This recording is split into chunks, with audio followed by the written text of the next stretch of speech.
Well, Chris, thank you very much for hosting me this evening, and I want to thank everybody in the audience for attending.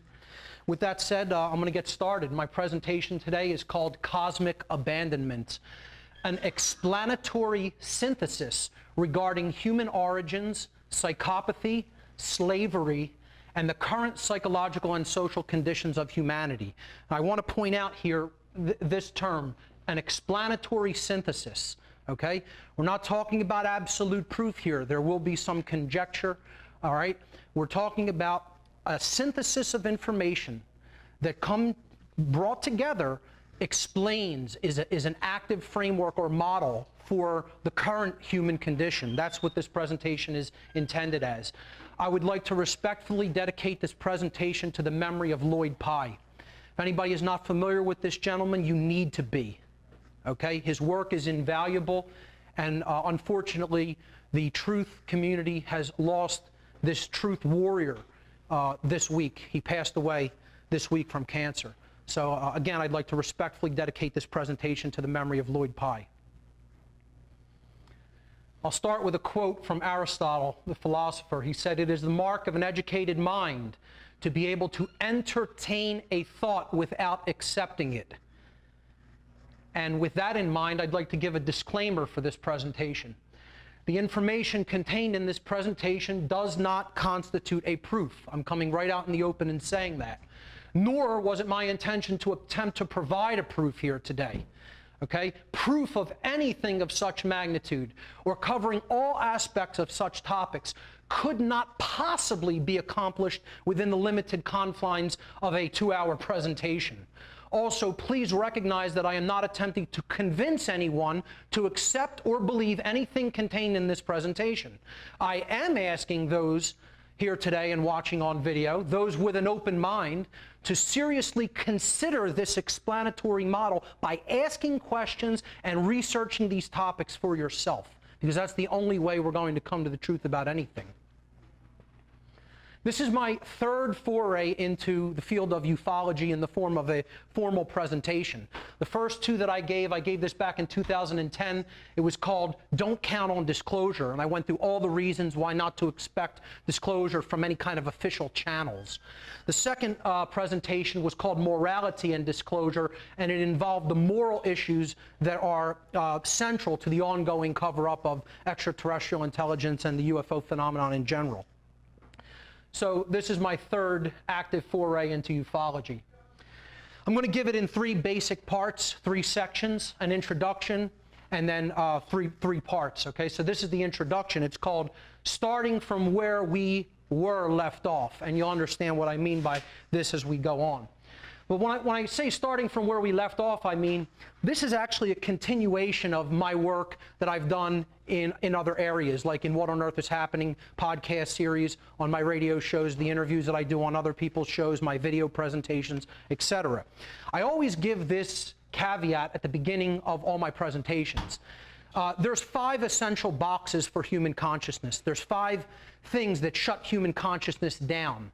5 models that attempt to keep people rigidly inside of their walls, okay? And if you're inside these boxes, you're not going to expand your awareness to understand the actual truth of what's going on in our world.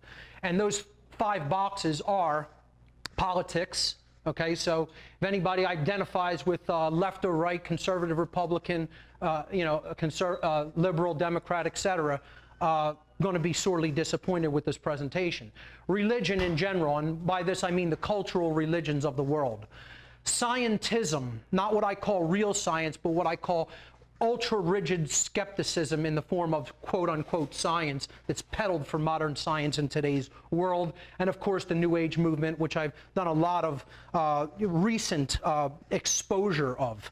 The 5th one is the monetary system in general. The general belief in money, period.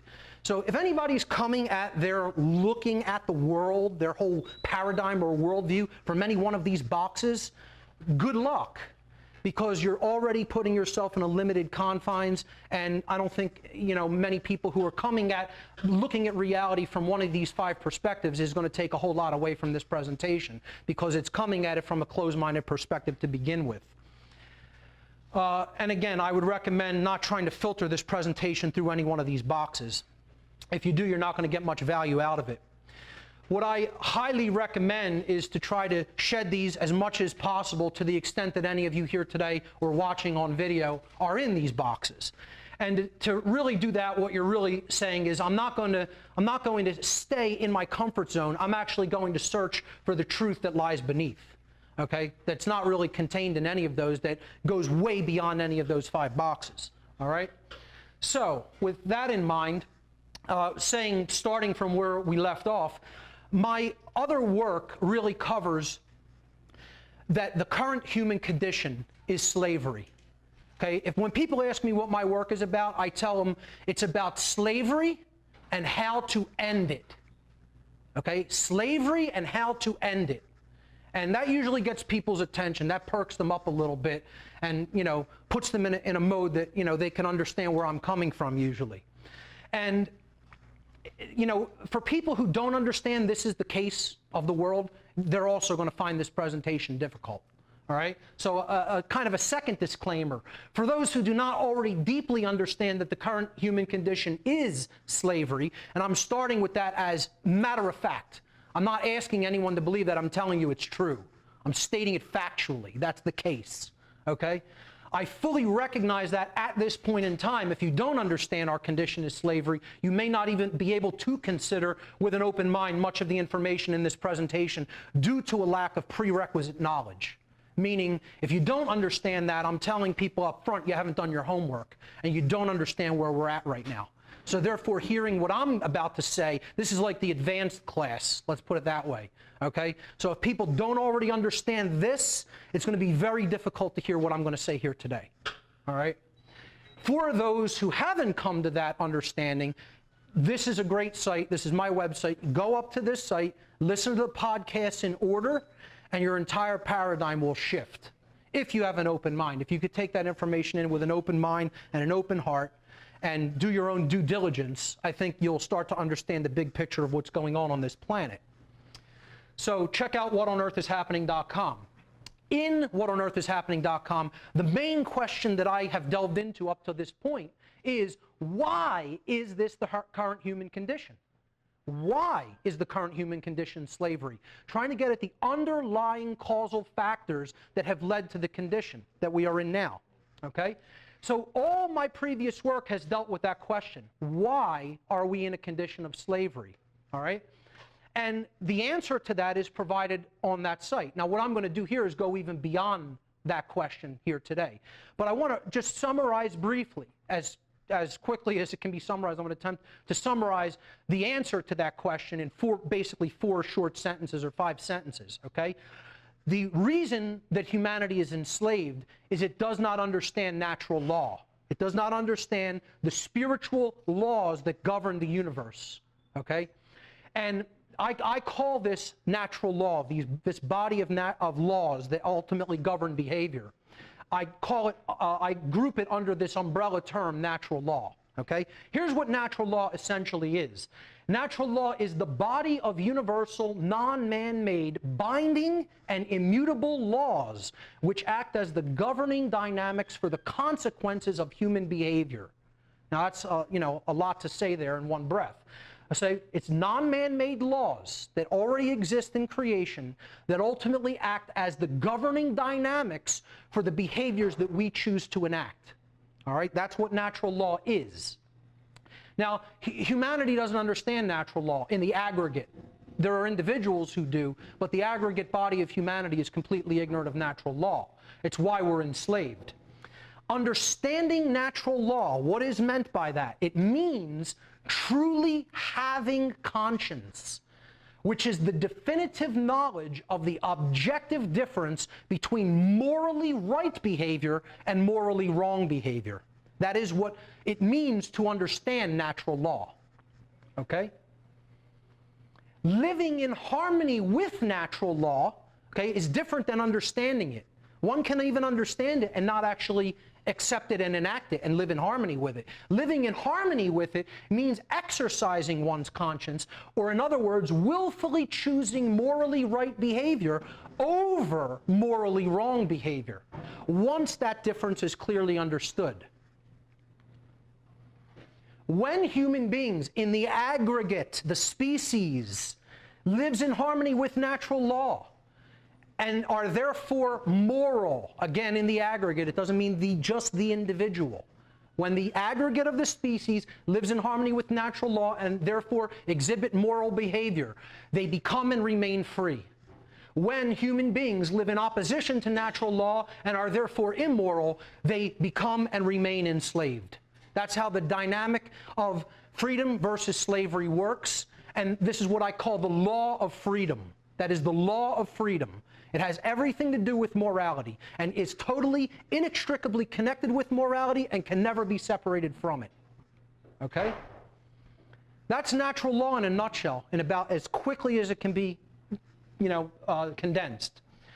I also talk about this concept, the one true divide, that there is only one true divide that separates humanity into two distinct types of individuals. The criterion for this divide is whether or not an individual believes in authority and therefore believes that there is legitimacy to slavery. Someone who believes in authority believes that there is legitimacy to slavery. Again, I'm not asking anyone to believe this. I'm telling you that's the fact of the matter. That is the reality. Okay?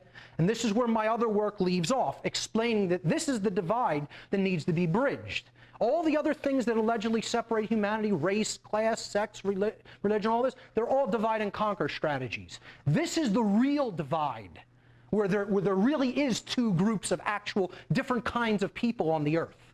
That's the real divide, and that's the criterion that separates them, whether they believe in authority vested in human beings. These are the two groups of people that embody the divide, okay? These are memes that I put in another presentation of mine.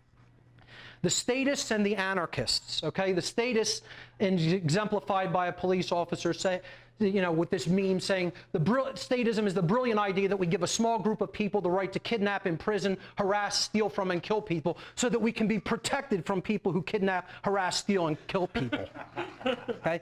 And the meme that I found, this great meme with the anarchists represented by, the archetypal figure of Jesus, saying that I'm an anarchist, but most of my followers are statists, meaning I don't believe in slavery, yet most of my followers do.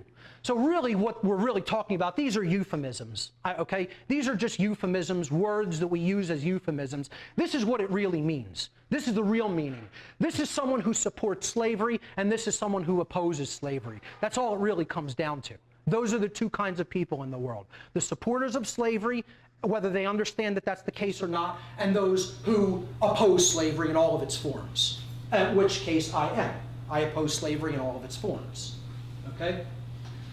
What this presentation is going to be about is what happened, okay, such that we do not understand natural law. Why are we in the mental state or the condition that people do not have a fundamental grasp of that truth that I just put up there? And I'm not telling you, again, it's true because I believe it. I'm telling you it's true because that is the universal law of creation.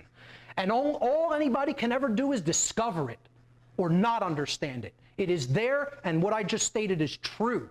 Okay? So, what we're going to look at here today is why are most people so unconscious that they don't understand that? Okay? Why do they refuse to live in harmony with natural law? They refuse to understand natural law. Why are they so unconscious that they fail to recognize the rampant presence of evil in the modern day, in their midst, all around them, and they just ignore it? Why are they so unconscious that they will willfully participate in such evil, either directly or indirectly? Okay? And this is where my other presentations have left off. And I've been very tight-lipped about the things I'm going to talk about here today so far. Okay, because this has all been preparing the way for this understanding of the 6 years of work that I've been doing over the last 6 years. That's a long time to stay tight-lipped about something too. Okay, so my